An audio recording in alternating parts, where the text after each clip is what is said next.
રેશમની બિછાવો.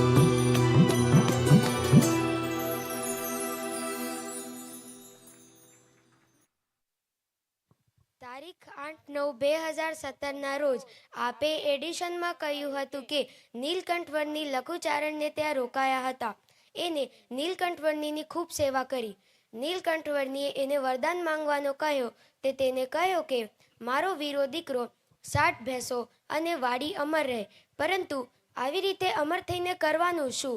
તે રોજ 60 ભેંસોના પોદરા ઉપાડવાના. પરંતુ નીલકંઠવર્ણીએ એમને અવિનાશી અક્ષરધામ આપ્યું.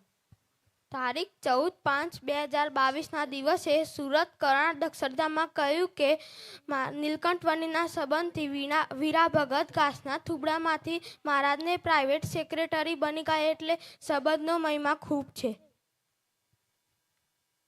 તારીખ 15/4/2018ના રોજ આપે હોંગકોંગમાં કહે છે કે નીલકંઠવર્ણી કેટલાના બાજુમાંથી પસાર થયા. પૂર્ણ પુરુષોત્તમ નારાયણ પરમ સત્તા તેમના ઉપર કોઈ નથી.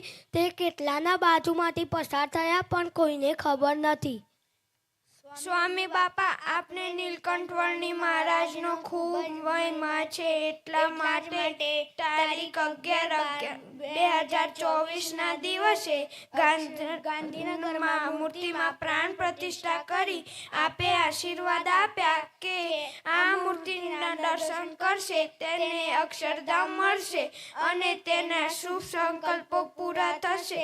નીલકંઠવર્ણી બધાને દિવ્ય સુખ આપે અને જગતના સંકલ્પો કોઈને ના થાય.